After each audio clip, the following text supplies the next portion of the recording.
sou o professor Evandro Ramos, aqui do curso Técnico em Segurança do Trabalho. Nesta aula, nós estamos trabalhando a disciplina Legislação e Normas Regulamentadoras. Como você já viu, as aulas anteriores, estamos dando continuação nos tópicos. Hoje nós vamos abordar o item 3 do seu material e abordar um pouco os aspectos gerais sobre as convenções da Organização Internacional do Trabalho, convenções da OIT. Vamos lá? Bom, a OIT é uma organização internacional que foi fundada em 1919. É importante a gente conhecer esse contexto porque ela tem uma atuação e uma importância muito grande de maneira internacional em todos os países que, obviamente, são convencionados também com as suas convenções, ratificam as suas convenções. Ela surgiu justamente para promover a justiça social de maneira em geral.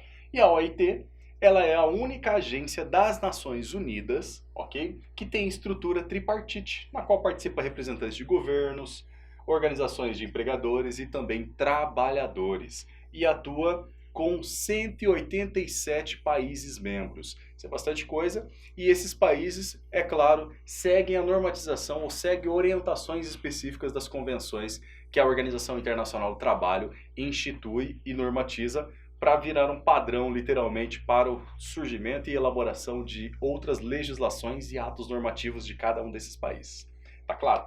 Bem, a missão, literalmente, da Organização Internacional do Trabalho é promover oportunidades para homens e mulheres para que possam ter um acesso ao trabalho decente e também o trabalho produtivo, tá claro?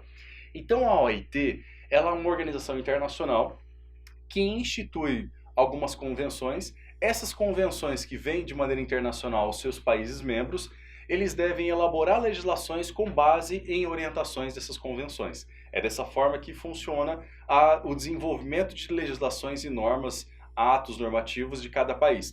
E da mesma forma acontece aqui também no Brasil.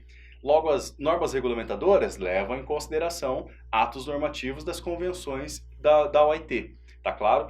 E outras questões importantes também, como os atos de fiscalização, os programas também de vigilância relacionados ao governo de maneira em geral, principalmente à saúde e segurança do trabalhador. Dessa forma, então, nós temos, por exemplo, convenções específicas para eliminação e erradicação do trabalho escravo. E nós vemos aí comumente o Ministério da Economia, o antigo Ministério do Trabalho, atuando aí, fazendo literalmente resgates de trabalhadores em situações análogas à escravidão no Brasil. Acontece ainda e acontece em muitos países pelo mundo, ok?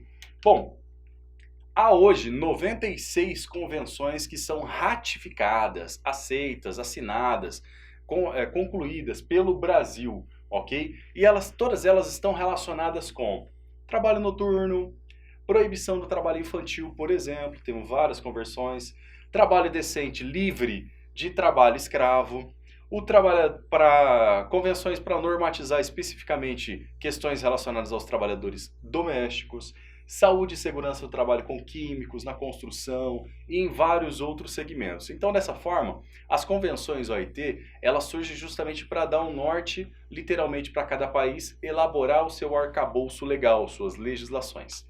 Dessa forma, então, como exemplo, nós temos aqui a Convenção 3, número 3, ratificada pelo Brasil. As duas anteriores não são ratificadas pelo Brasil. A Convenção da OIT 3, ela é relativa ao emprego de mulheres antes e depois do parto, por exemplo. Ela é antiga, ela foi adotada em 1919 e ratificada pelo Brasil em 1934. Então entenda você que desde 1934 o Brasil já vem com perspectivas de elaboração de legislações específicas com esse tema, emprego de mulheres antes e depois do parto, ok? Que envolve a questão relacionada à proteção à maternidade, beleza? Bom, não está em vigor, obviamente, ela foi denunciada como resultado da ratificação de uma outra convenção que é a 103 de 1961. Então, todas as convenções mesmo ratificadas, elas podem ter algum tipo de alteração por uma nova convenção.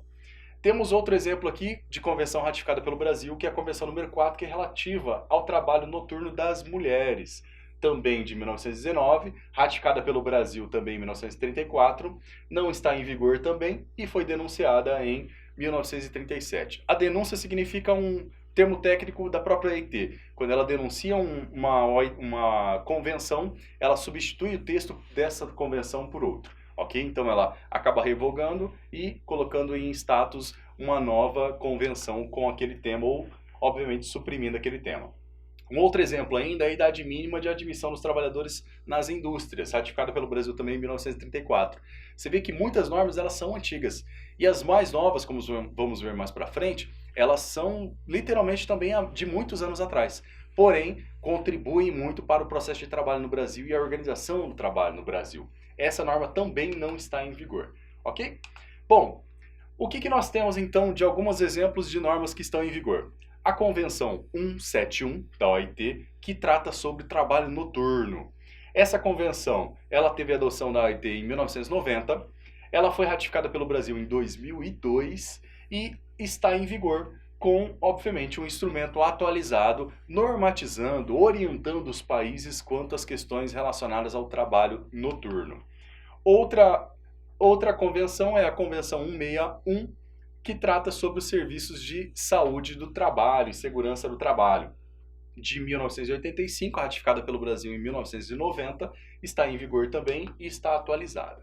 Nesta aula nós trabalhamos sobre as convenções da OIT, o item 3 do seu tópico material que você tem disponível para acesso. Também, de maneira ampla, sobre as convenções, sua missão e seu objetivo, por que ela foi fundada e qual a importância que ela tem nos países membros. Espero que você tenha compreendido toda essa dinâmica, mesmo porque as legislações que estudamos no curso específicas do Brasil têm como base as convenções da Organização Internacional do Trabalho. Agradeço muito a sua atenção e aguardo você na próxima aula.